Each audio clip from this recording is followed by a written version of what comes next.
একবার একজনে বলছিল অনেক আগে যে হুজুর আমি মোবাইল চালাইলে আপনার অসুবিধা কি? আমি না, আরে বেউকুফ, আমার অসুবিধা কি বেটা? অসুবিধা তোর বেটা, সমস্যা বেটা। তোরে ফিরাইতে চাই বলে বলছি বেটা, তোর পরিবর্তন চাই বেটা, এই আশায় বলি বেটা। তোর ভাত আমি খাই না, আমার ভাত তুই খাস না বেটা। তোর মতো ফালতু বেটা জাহান্নামে গেলে, তুই বরবাদ হয়ে গেলে আমার সমস্যা কি বেটা?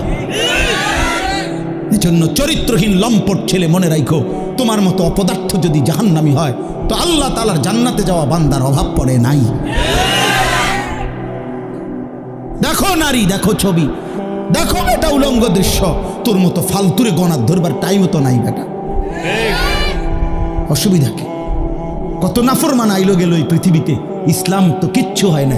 ইসলামের উপরে পালনকারী, ইসলাম মান্যওয়ালা, আল্লাহর কসম, যেদিন নবী সাল্লাল্লাহু আলাইহি সাল্লামের জামানা থেকে আজ পর্যন্ত সর্বযুগে আল্লাহকে সেজদা দেনওয়ালা, তাহাজ্জুদ পড়া, কোরআন পড়া, আল্লাহর কোরআন হিফজ করা, আল্লাহর দ্বীন মানার লোকের কোনো যুগেই ঘাটতি হয় নাই,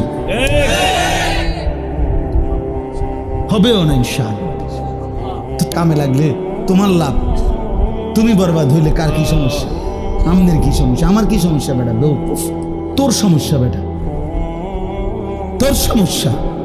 জাহান্নামের আগুনে কষ্ট পাইবি বাপ, এই জন্য তোরে ফিরাইতে চাইছিলাম। খবরের আযাবে কষ্ট পাইবি বেটা, এই রং তামাশার ফুর্তি শেষ হয়ে যাবে, রঙিন ঘুড়ি কাইটা পড়বে একদিন।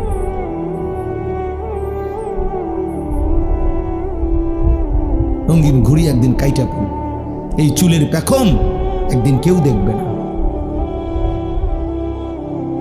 এই যৌবনের অহংকার দোস্ত কেউ দেখে না।